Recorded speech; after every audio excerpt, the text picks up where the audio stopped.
ಯಾಕೋ ಇದು ಅತಿರೇಕಕ್ಕೆ ಹೋಗೋ ಹಾಗೆ ಕಾಣ್ತಿದೆ. ಆ ಮನುಷ್ಯ ಅವತ್ತು ನಿಮ್ಮ ಹತ್ರ ಬೇಡ್ಕೊಂಡ, ಈಗ ಬೇಡಿಕೆ ಬಂಡತನಕ್ಕೆ ಬದಲಾಗಿದೆ. ಆ ಬಂಡತನ ಯಾವ ಮಟ್ಟಕ್ಕೆ ಬೇಕಾದ್ರೂ ಹೋಗ್ಬೋದು. ಅದಕ್ಕೆ ಮುಂಚೆನೆ ಅವನಿಗೆ ಮೂಗ್ದಾರ ಹಾಕಬೇಕು. ಹೇಗೆ ಹಾಕ್ತೀರ ನೀವೇ ಹೇಳಿ? ಅವನಿಗೆ ಯಾವ ಕಟ್ಟುಪಾಡು ಇಲ್ಲ, ಇರೋದೆಲ್ಲ ನಮಗೆ ತಾನೆ. ಹಾಗಲ್ಲ ಸೀತಮ್ಮ, ಅವನು ಏನು ಮಾಡ್ತಾನೆ ಹೇಳು? ಅವನು ಏನೇ ಮಾಡೋದಿದ್ರು ನನ್ನ ಮುಲಾಜಿಲಿ ಇರಬೇಕು. ನಾನು ಇಲ್ಲದೆ ಇದ್ದಿದ್ರೆ ಅವನು ಇಲ್ಲ ಬಾವ, ನೀವು ಅವತ್ತು ಇಲ್ದೆಲ್ಲೇ ಇದ್ದಿದ್ರೆ ನನಗೆ ಅವಮಾನ ಆಗ್ತಿತ್ತು. ನಾನು ಬದುಕ್ತಿದ್ನೋ ಇಲ್ವೋ, ಇದರಿಂದ ನನಗೆ ಒಳ್ಳೇದಾಯ್ತೇವೆ ನಾ ಅವನಿಗಲ್ಲ. ಅವನಿಗೇನಾಗ್ತಿತ್ತು ಹೇಳಿ? ಅಮ್ಮಮ್ಮ ಅಂದರೆ ಅವರಪ್ಪ ಬೈದು ಚಿಮಾರಿ ಹಾಕ್ತಿದ್ರು ಅಷ್ಟೇ. ಯಾರೇನೇ ಮಾಡಿದ್ರು ಹೋಗ್ತಾ ಇದ್ದಿದ್ದು ನನ್ನ ಮಾನ. ಈಗಲೂ ಅಷ್ಟೇ, 3 ಹೆಣ್ಮಕ್ಳು ತಾಯಿ ಆದ್ರೂ ಏನು ಮಾಡ್ತಾನೆ ಸೀತಮ್ಮ ಅವನು? ಇವತ್ತು ನೋಡಿದ್ರಲ್ಲ, ನಾನು ಅವನ ಹತ್ರ ಮಾತಾಡಲ್ಲ ಅಂತ ಗೊತ್ತಾಗಿ ನೇರವಾಗಿ ಹೋಟ್ಲಿಗೆ ಬರ್ತಿದ್ದಾನೆ. ನಿಧಾನವಾಗಿ ಒಂದೊಂದೇ ಹೆಜ್ಜೆ ಇಡ್ತಿದ್ದಾನೆ. ನಿಮ್ಮ ತಮ್ಮಂಗೆ ವಿಷಯ ಗೊತ್ತಿಲ್ಲ, ನಿಧಾನವಾಗಿ ಅವ್ರ ಹತ್ರ ತಿಳಿಸ್ತಾನೆ. ನಂಗೆ ಯಾಕೋ ಭಯ ಆಗ್ತಿದೆ ಭಾವ. ಇವತ್ತೇ ಅವನಿಗೆ ಫೋನ್ ಮಾಡಿ ನಾಳೆಯಿಂದ ಈ ಕಡೆ ತಲೆ ಹಾಕ್ಬೇಡ ಅಂತೀನಿ. ಬೇಡ ಭಾವ, ಆ ಮನುಷ್ಯಂಗೆ ತಪ್ಪು ಒಪ್ಪು ಯಾವುದು ಅಂತ ಅನಿಸ್ತಾನೆ ಇಲ್ಲ. ಹಾಗೇನಾದ್ರು ಅನ್ಸಿದಿದ್ರೆ ನನ್ನ ನೋಡಿದ ದಿನದಿಂದನೇ ಈ ಕಡೆ ಮುಖ ಹಾಕ್ತಿರ್ಲಿಲ್ಲ ಅವನು. ಮಾಡಿ ತಪ್ಪಿಗೆ ಪಶ್ಚಾತ್ತಾಪನೆ ಇಲ್ಲದ ಮನುಷ್ಯ ಅವನು.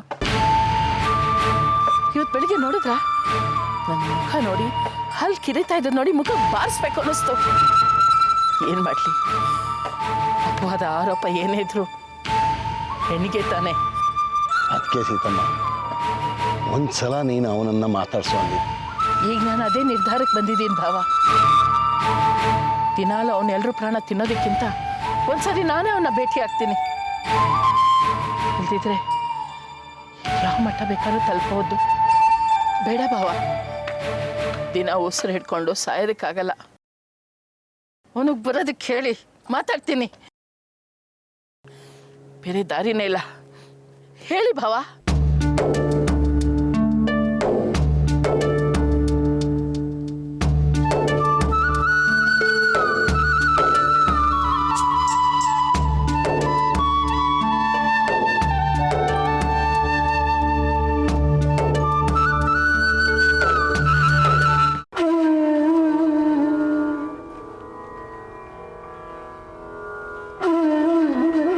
ನಿನ್ನಿಂದ ತಪ್ಪಾಗಿದೆ ಅಂತ ನಾನೆಲ್ಲಿ ಹೇಳಿದೆ? ತಪ್ಪು ಕಲ್ಪನೆಯಿಂದ ನಿಮ್ಮಿಬ್ಬರ ಮಧ್ಯೆ ಅನರ್ಥ ಆಗಿದೆ ಅಂತ ನಾನು ಹೇಳಿದೆ ಅಷ್ಟೆ. ಹೀಗಾಗಬಾರ್ದಾಗಿತ್ತು. ಇದನ್ನು ನೀವೇನೇ ಬಗೆಹರಿಸ್ಕೋಬೇಕಾಗಿತ್ತು ತಾನೆ? ಅಲ್ಲ ಅಂಕಲ್, ವಿಷಯ ಬಗೆಹರಿಬೇಕು ಅಂದರೆ ಮಾತಾಡಬೇಕು ತಾನೆ. ಮಾತಾಡಬೇಕು ಅಂತ ವಿಷಯ ತೆಗೆದಾಗಲಿಲ್ಲ, ಬರ್ತಾ ಇದ್ದಿದ್ದು ಮಗು ವಿಷಯ. ಮಗು ವಿಷಯನ ಇನ್ನು ಎತ್ತಬೇಡ ಅಂತ ನೀನು ಹೇಳಬೇಕಾಗಿತ್ತು. ಆ ರೀತಿ ಹೇಳಿದ್ದಕ್ಕೆ ತಾನೇ ವಿಷಯ ಇಷ್ಟು ಕೆಟ್ಟ ಸ್ಥಿತಿಗೆ ಬಂದಿದ್ದು. 1-2 ಸಲ ಸಮಾಧಾನದಿಂದನೂ ಹೇಳಿದೆ ಅಂಕಲ್. ಆ ನ್ಯಾಯನ ಮಾತಾಡಿದ್ದಕ್ಕೆ ಪೊಲೀಸರಿಂದ ನನಗೆ ಸಿಕ್ಕಿದ್ದು ಈ ನ್ಯಾಯ. ಅದು ಅವಳ ಮೂರ್ಖತನದ ಪರಮಾವಧಿ ಅಂತ ನಾನು ಆಗಲೇ ಹೇಳಿದ್ನಲ್ಲ. ನೀವು ಹಾಗೆ ಹೇಳ್ಬೋದು ಅಂಕಲ್, ಆದರೆ ಪೊಲೀಸ್ನವರಿಂದ ಒದೆ ತಿಂದವ್ ನಾನು ತಾನೆ. ಅವಮಾನ, ಚಿತ್ರಹಿಂಸೆ ಎರಡನ್ನೂ ಅನುಭವಿಸಿದ್ದೀನಿ. ಅವಳೇನು ಕಡಿಮೆ ಅನುಭವಿಸಿದಾಳೆ ಅಂತ ಅನ್ಕೊಂಡೇನೋ? ವಿಷಯ ಗೊತ್ತಾದಾಗ ಅವಳು ನರಕಯಾತನೆಯನ್ನು ಅನುಭವಿಸಿದ್ಲು. ನಿನಗಾದ್ರೂ ಹೇಳ್ಕೊಳ್ಳೋಕೆ ಸುನೀತಾ ಇದ್ಲು. ಅವಳು ಯಾರಿದ್ರು? ಈ ವಿಷಯನ ಅವಳು ಮನೆಯವ್ರ ಹತ್ರ ಹೇಳ್ಕೊಳ್ಳೋ ಹಾಗಿಲ್ಲ.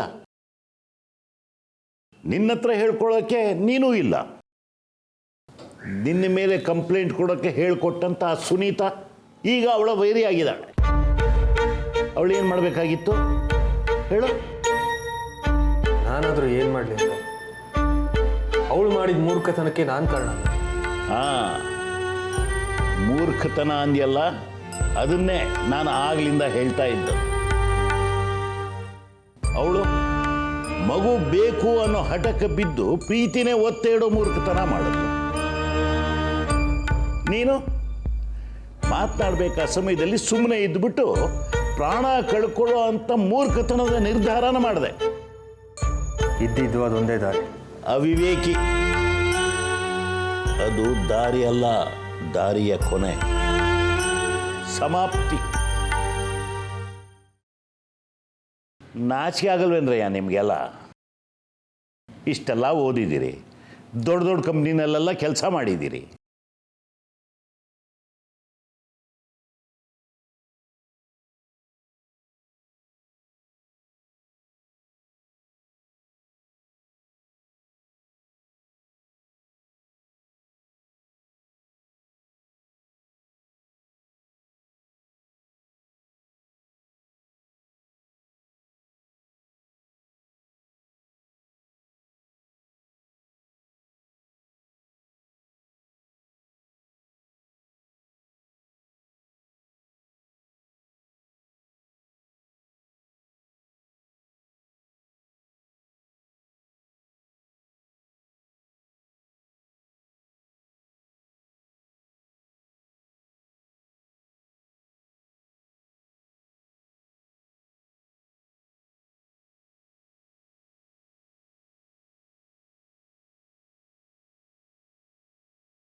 ಅಂದರೆ ಮುಳ್ಳಿನ ತೋಟದ ಮಾಲಿಗಳಾಗ್ಬಿಟ್ರಿ.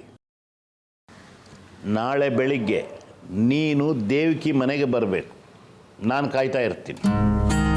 ನಿನ್ನ ನೋವು ಏನಿದ್ರೂ ನೀನು ಅದನ್ನು ಅವಳ ಮುಂದೆ ಹೇಳ್ಕೊ, ಅವಳು ನೋವನ್ನು ನಿನ್ನ ಮುಂದೆ ಹೇಳ್ಕೊತಾಳೆ. ಬೇಕಾದರೆ ಇಬ್ಬರು ಜಗಳ ಕಾಯ್ದಿ, ಆದರೆ ಎಲ್ಲ ಮಾತಿನಲ್ಲೇ ಬಗೆಹರಿಬೇಕು. ಏನೋ ಗೊತ್ತಾಗ್ತಿಲ್ಲ ಅಂಕಲ್.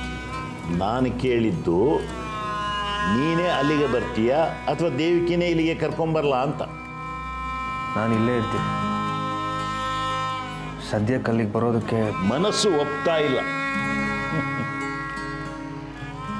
ಈ ಅಹಂ ಇರಬಾರ್ದು ದೊರೆ. ಗಂಡ ಹೆಂಡತಿ ಮಧ್ಯ ಅಂತೂ ಇದು ಇರಲೇಬಾರ್ದು. ಅಲ್ಲ ನೋಡು, life is full of compromises and excuses. ಜ್ಞಾಪಕ ಇಟ್ಟು.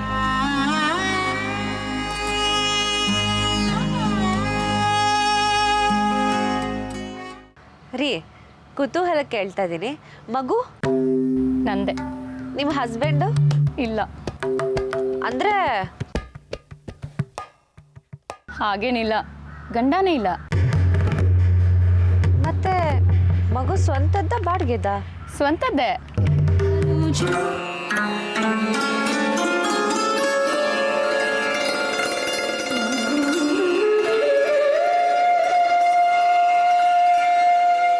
ಮಗು ಮಲಗ್ತಾ? ಒಂದೊಂದ್ಸತಿ ಸ್ವಲ್ಪ ರಂಪ ಮಾಡ್ತಾನೆ. ತುಂಬ ಬೋರ್ ಆಗ್ತಿದೆ ರೀ. ಅದೇನೋ ವಿಡಿಯೋ ನೋಡ್ತಿದ್ರಲ್ಲ, ನನಗೂ ತೋರಿಸ್ತೀರಾ? ಸಾರಿ, ಅದು ತುಂಬ ಪರ್ಸ್ನಲ್. ತೀರಾ ಪರ್ಸ್ನಲ್ ಆದರೆ ಬೇಡ ಬಿಡಿ. ಹೌದು, ತೀರಾ ಪರ್ಸ್ನಲ್. ರೀ, ಕುತೂಹಲ ಕೇಳ್ತಾ ಇದ್ದೀನಿ. ಮಗು ನಂದೆ. ನಿಮ್ಮ ಹಸ್ಬೆಂಡು? ಇಲ್ಲ. ಅಂದರೆ ಹಾಗೇನಿಲ್ಲ, ಗಂಡನೇ ಇಲ್ಲ. ಮತ್ತೆ ಮಗು ಸ್ವಂತದ್ದ ಬಾಡ್ಗೆದ? ಸ್ವಂತದ್ದೇ. ಯಾಕೆ ಹಾಗೆ ಕೇಳ್ತಿದ್ದೀರಿ?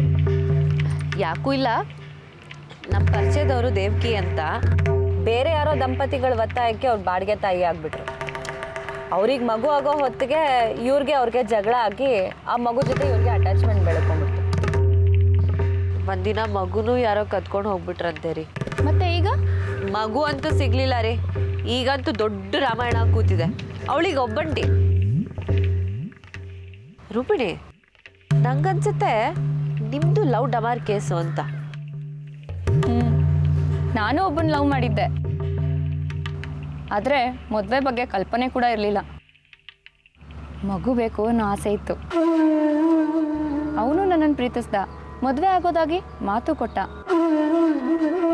ನನ್ನ ಹೊಟ್ಟೆಯಲ್ಲಿ ಮಗು ಬೆಳೀತು, ನನ್ನನ್ನು ಕೈ ಬಿಟ್ಟ, ಮರ್ತೇ ಬಿಟ್ಟ. ಇಟ್ ಮಗುನ ತೆಗ್ಸಕ್ಕೆ ಮನಸ್ಸಾಗಲಿಲ್ಲ. ಮೊದಲಿಂದನೂ ನಂಗೆ ಮಗು ಅಂದರೆ ತುಂಬ ಆಸೆ ಇತ್ತಲ್ಲ, ಅದಕ್ಕೆ ಉಳಿಸ್ಕೊಂಡೆ. ಈಗ ಐಡಿಯಟ್ ಏನ್ರಿ ಮಾಡ್ತಿದ್ದಾನೆ? ಒಂದಿನ ಅವನಿಗೆ ಬೇರೆ ಹುಡುಗಿ ಜೊತೆ ಎಂಗೇಜ್ಮೆಂಟ್ ಆಯಿತು ಅಂತ ಗೊತ್ತಾಯಿತು. ಎಂಗೇಜ್ಮೆಂಟಾ? ನಾನಾಗಿದ್ದಿದ್ರೆ ಆ ಎಂಗೇಜ್ಮೆಂಟ್ ಜಾಗಕ್ಕೆ ಹೋಗಿ ಅವ್ನ ಕತ್ತಿನ ಪಟ್ಟಿ ಹಿಡಿದು ನಾಲ್ಕು ಬಾರಿಸ್ತಾ ಇದ್ದೆ. ನೀವು ಬಾರಿಸ್ಬೇಕಾಯ್ತ್ರಿ ಅವನಿಗೆ. ನಿಮ್ಮ ಧೈರ್ಯ ನನಗಿಲ್ಲ. ನೀವೇನು ಮಾಡಬೇಕೋ ಸರಿಗೆ ಮಾಡಿದ್ದೀರಾ. ಬಿಡಿ, ಒಂದು ಮಾತು ಹೇಳ್ತೀನಿ, ನೀವು ಒಪ್ಕೊಳ್ಳೇಬೇಕು. ಆಗಲೇ ನೀವು ವಿಡಿಯೋಸ್ ನೋಡ್ತಿದ್ರಲ್ಲ, ಆ ವಿಡಿಯೋ ನಾನು ನೋಡಲೇಬೇಕು. ಅದೊಂದು ಮಾತ್ರ ಸಾಧ್ಯ ಇಲ್ಲ. ತೀರಾ ಪರ್ಸ್ನಲ್ ಅಂತ ಹೇಳಿದ್ಮೇಲೆ. ನೀವು ದೇವಕಿ ಅಂತ ಹೇಳಿದ್ರಲ್ಲ, ಅವ್ರು ಈಗೇನು ಮಾಡ್ತಿದ್ದಾರೆ? ಮದುವೆ ಆಯಿತು, ಗಂಡ ತುಂಬ ಒಳ್ಳೆಯವರು. ಹಲ್ಲಿದ್ದವ್ರಿಗೆ ಕಡಲೆ ಇರಲ್ಲ, ಕಡಲೆ ಇರೋರಿಗೆ ಹಲ್ಲಿಲ್ಲ ಅಂತ ಹೇಳ್ತಾರಲ್ಲ, ಹಾಗೆ. ಇವಳಿಗೆ ಮಗುವಿನ ಆಸೆ. ಆ ಆಸೆ ಅತಿಯಾದ ವ್ಯಾಮೋಹ ಆಗಿ ಗಂಡನೂ ದೂರ ಆಗೋಗ್ಬಿಟ್ರು. ಛೇ, ಇಂಥ ತಪ್ಪು ಯಾಕೆ ಮಾಡಿದ್ರು ದೇವಕಿ?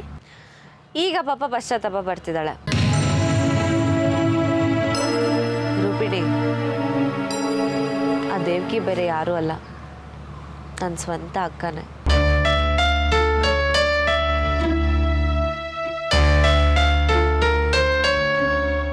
ರಾತ್ರಿ ಆಯ್ತು ಅಂದ್ರೆ ಈ ಮನ್ಮತ್ತೊಂದೇ ಭಯ, ಎಲ್ಲಿ ಬಂದು ಮಲ್ಕೊಂಡ್ಬಿಡ್ತಾನೋ ಅಂತ. ನಿನ್ನೆ ರಾತ್ರಿ ಬರಲಿಲ್ವ ಅವನು? ಯಾರು ನೋಡಿದ್ದಾರೆ? ನಾವಿದ್ದಿದ್ದೇ ಲೇಟು. ಅಥವಾ ಬೆಳಗಿನ ಜಾವನೇ ಎದ್ದು ಮನೆಗೆ ಹೋದ್ನೋ ಏನೋ. ನಾನು ಬೆಳಗ್ಗೆ ನೋಡ್ದಾಗಂತೂ ಅವನಲ್ಲಿ ಇರಲಿಲ್ಲ. ಅಲ್ಲಲ್ಲ, ಬಹುಶಃ ಇಲ್ಲಿ ತನಕ ಬರೋಕ್ಕಾಗದೆ ಬಾರಲ್ಲೋ ಅಥವಾ ರಸ್ತೆಲ್ಲೇ ಮಲಗಿದ್ನೋ ಏನೋ, ಅಥವಾ ನಮ್ಮ ಮನೆ ಅಂತ ತಿಳ್ಕೊಂಡು ಇನ್ಯಾರ್ದೋ ಮನೆ ಮೆಟ್ಲ ಮೇಲೆ ಬಿದ್ದಿದ್ದೋ ಏನೋ. ಯಾರ್ರಿ ಒಳ್ಳೆ ಅನಿಷ್ಟ. ಏನಾಗಿದೆ ರೀ ಇವನ್ಗೆ? ಎಷ್ಟು ಒಳ್ಳೆ ಮನುಷ್ಯ ಆಗಿದ್ದ, ಯಾಕ್ರಿ ಹೀಗಾದ? ಏನು ಮಾಡೋಕ್ಕಾಗತ್ತೆ, ಒನ್ ವೇನಲ್ಲಿ ಹೋದ್ರೆ ಪೆನಾಲ್ಟಿ ತಪ್ಪಿದ್ದಲ್ಲ. ನಮ್ಮ ಸಹೋದರಿಯವರು ಅವನ ತಲೆ ಕೆಡೋ ಥರ ಏನೋ ಮಾಡಿರ್ತಾರೆ. ಸಾಕು ಸುಮ್ಮನಿರೋಣ. ಇವತ್ತೇನಾದ್ರೂ ಅವ್ನು ಬಂದು ಅಲ್ಲಿ ಮಲ್ಕೊಳ್ಳಿ, ಅವ್ನ ಗ್ರಾಚಾರ ಬಿಡಿಸ್ಬಿಡ್ತೀನಿ. ಏನು ಮಾಡ್ತೀರಿ ಸಹೋದರಿಯವರೇ? ಏನು ಮಾಡ್ತೀನಾ, ಅವನು ಮಲಗೋ ಜಾಗಕ್ಕೆ ಸ್ವಲ್ಪ ಬೆಲ್ಲನೋ ಸಕ್ಕರೆನೋ ಹಾಕಿಡ್ತೀನಿ. ಇರುವೆ ಎಲ್ಲ ಬಂದು ಮುತ್ತಿರುತ್ತೆ, ಅಲ್ಲಿ ಬಂದು ಮಲಗಿ, ಆಮೇಲೆ ನೋಡ್ಬೇಕು ಮಜಾ ಅವನು. ನಿನ್ನೆ ಬರಲಿಲ್ಲ ಅಂದ್ರೆ ಬಹುಶಃ ಇವತ್ತು ಬರ್ಲಿಕ್ಕಿಲ್ಲ. ಇಲ್ಲಾಂದ್ರೆ ನಾವು ಅವನ ತರನೇ ಒಂದು ಬೋರ್ಡ್ ಹಾಕೊಂಡ್ಬಿಡೋಣ. ಅದಕ್ಕೂ ಅವನು ಬರ್ಲಿಲ್ಲ ಅಂದ್ರೆ ನಾವು ಒಂಚೂರು ತಗೊಂಡು ಹೋಲಿ ಬಿಡು, ಒಂದೆರಡು ದಿನ ಕಾದು ನೋಡೋಣ. ಪದ್ಮ, ಪುರುಷೋತ್ತಮ ಅವರು ನಾಳೆ ಬರೋಕೆ ಹೇಳಿದ್ದಾರೆ, ನೀನು ಬರ್ತೀಯಾ? ನಾಳೆನಾ? ಏನು ವಿಷಯ? ವಾಸು ದೇವಕಿಗೆ ಪಂಚಾಯತಿ ಮಾಡ್ತಾರಂತೆ. ಬಹುಶಃ ಚೆನ್ನಾಗಿ ಬುದ್ಧಿ ಹೇಳಿದ್ದಾರೆ ಅನ್ಸುತ್ತೆ, ಒಪ್ಕೊಂಡಿರ್ಬೇಕು. ಬೆಳಗ್ಗೆ ಬನ್ನಿ ಎಲ್ಲ ಬಗೆಹರಿಸೋಣ ಅಂತ ಹೇಳಿದ್ದಾರೆ. ಅಪ್ಪ, ಆ ಮನುಷ್ಯನ ಪುಣ್ಯ ಬರಲಿರಿ. ಎಲ್ಲಿ ತಮ್ಮ ಮಗಳು ವಾಸು ಜೊತೆನೆ ಇದ್ಬಿಡ್ತಾಳೋ ಅನ್ನೋ ಭಯ, ಅದಕ್ಕೆ ಮುಂದಾಳತ್ವ ವಹಿಸ್ತಿದ್ದಾರೆ ಅನ್ಸುತ್ತೆ. ಅದೇ ಕಾರಣ ಆಗಿದ್ರು ಸಹಾಯ ಆಗೋದು ನಮ್ಮ ದೇವಕಿಗೆ ತಾನೇ. ಅದಕ್ಕಿಂತ ಮುಂಚೆ ರಾಜೇಶ್ವರಿ ಅವ್ರ ಮನೆಗೆ ಹೋಗ್ಬೇಕು. ಸುಧಾಕರ್ಗೂ ಹೇಳಿದ್ದೀನಿ, ಮಗುನ ಯಾಕೆ ಕದ್ಕೊಂಡು ಹೋದ್ರಿ ಅಂತ ಕೇಳ್ಬೇಕು ಅವ್ರನ್ನ. ಅಣ್ಣ ಪ್ಲೀಸ್, ಇಲ್ಲಿ ಮಗು ವಿಚಾರ ಬೇಡ. ಅಲ್ಲ, ಮಗುನ್ ಯಾಕಿಲ್ ತರ್ತೀಯ? ಹೇಗೋ ವಾಸುದೇವಕಿ ಒಂದಾಗ್ತಾ ಇದ್ದಾರೆ. ಇದ್ರ ಮಧ್ಯೆ ಮಗು ವಿಚಾರ ಬಂದ್ರೆ ಮತ್ತೆ ಹಳೆ ಗಲಾಟೆ ರಿಪೀಟ್ ಆಗಲ್ವಾ? ಸಾಕಪ್ಪ ಸಾಕು, ಈ ರಾಜೇಶ್ವರಿ ಸಹವಾಸನೇ ನಮಗೆ ಬೇಡ. ಅವರಿಂದ ದೂರ ಇದ್ಬಿಡು. ಚೆನ್ನಾಗಿದೆ ಕಣ್ರೆ, ಮಗು ಬೇಕು ಅಂದ್ರೂ ಅವರಿಂದ ಕೊಡೋಕ್ಕಾಗಲ್ಲ, ಅದು ನನಗೂ ಗೊತ್ತು. ಆದರೆ ಈಗ ನಾವು ಯಾಕೆ ಕದ್ಕೊಂಡು ಹೋದ್ರಿ ಅಂತ ಪ್ರಶ್ನೆ ಮಾಡದೇ ಇದ್ರೆ ನಾಳೆ ಅವ್ರ ಆಟಕ್ಕೆಲ್ಲ ನಮ್ಮನ್ನು ಮಿಸ್ಯೂಸ್ ಮಾಡ್ಕೋತಾರೆ. ಬಿಸಿ ಇದ್ದಾಗಲೇ ಕೇಳ್ಬಿಡ್ಬೇಕು. ಮುಂದಾದರೂ ದೇವಕ್ಕೆ ಅವರಿಂದ ಬಚಾವಾಗಲಿ.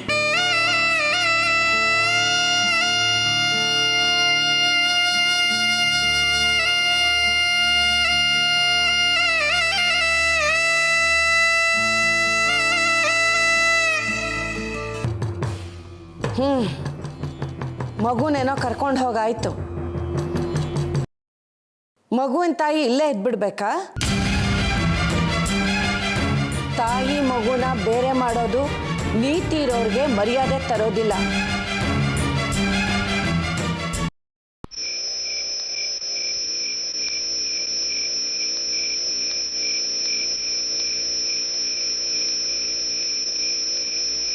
ಹೌದು ಮೇಡಮ್, ಈಗಲೇ ಹೊರಡ್ತಾ ಇದ್ದೀನಿ.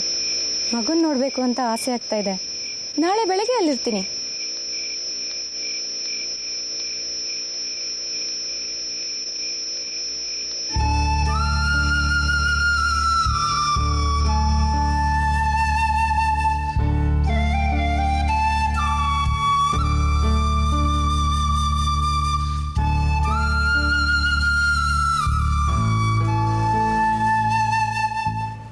ಬೆಂಗಳೂರಿಗೆ ಹೊರಟಿದ್ದೀನಿ. ಇದೇನು ಇದಕ್ಕಿದ್ದ ಹಾಗೆ? ಗಡಿಬಿಡಿಯಲ್ಲಿ ಹೊರಡಬೇಕಾಗಿದೆ.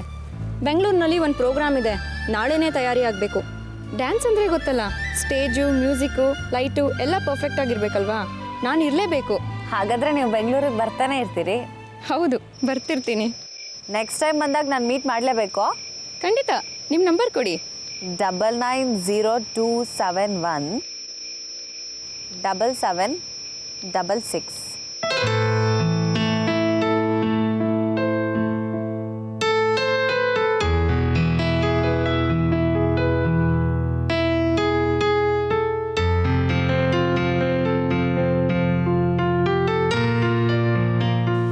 ವಿನಂತಿ, ಇವತ್ತು ನಾನು ನಿನಗೇನೋ ನೆನಪು ಮಾಡು ಅಂತ ಹೇಳಿದ್ದೆ ಅಲ್ವಾ?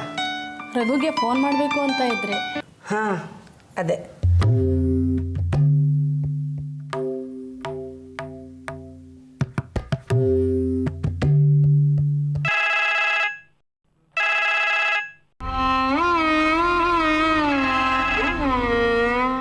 ಅಮ್ಮ, ಹೇಳಮ್ಮ.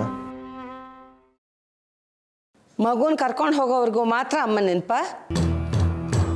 ಎಷ್ಟು ದಿನ ಆಯಿತು ಒಂದು ಫೋನ್ ಇಲ್ಲ? ಅಮ್ಮ, ಅದು ಅದೇ ಸ್ವಾರ್ಥ. ಬೇರೆಯವ್ರು ಹೇಗಾದರೂ ಹಾಳಾಗಲಿ ಅಂತ ಅಲ್ವಾ?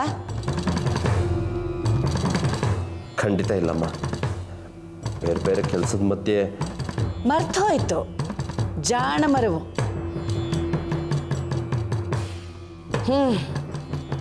ಮಗುನೇನೋ ಕರ್ಕೊಂಡು ಹೋಗಾಯ್ತು.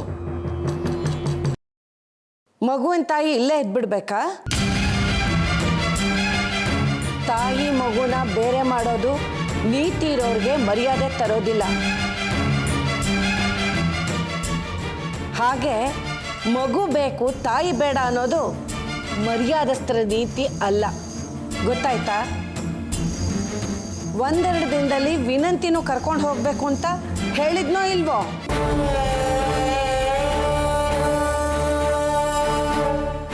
ಹೇಳಿದ್ದೆ ಅಮ್ಮ. ಈ ವಿಚಾರನ ನಾನು ಆಮೇಲೆ ನಿನ್ನ ಹತ್ರನೇ ಮಾತಾಡ್ತೀನಿ. ಆದರೆ ಈ ಮಗು ಏನು ಮಗು? ಅಲ್ಲಮ್ಮ, ಈ ಮಗು ರಘು, ಯಾಕೆ? ಮಗುಗೇನಾಗಿದೆ? ಏನೂ ಆಗಿಲ್ಲ, ಹುಷಾರಾಗಿದೆ. ಸರಿ, ಆದಷ್ಟು ಬೇಗ ಬಂದು ಅದೇನು ಮಾತಾಡೋದಿದೆಯೋ ಆಡಿ ವಿನಂತಿನ ಕರ್ಕೊಂಡು ಹೋಗಬೇಕು. ಅರ್ಥ ಆಯ್ತಾ?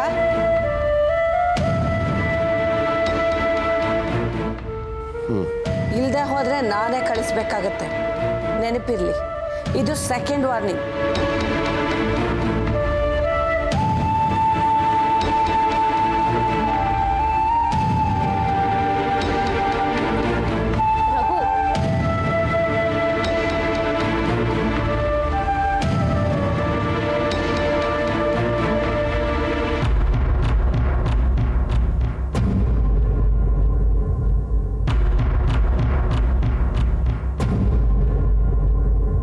ಅತ್ತೆ,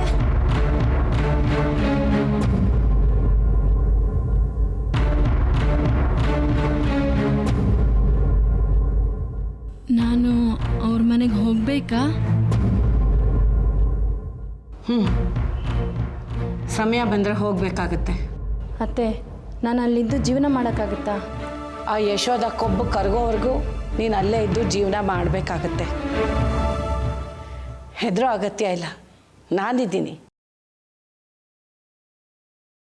ಹಾಂ, ನಾಳೆ ರೂಪ ಬರ್ತಾಳಂತೆ.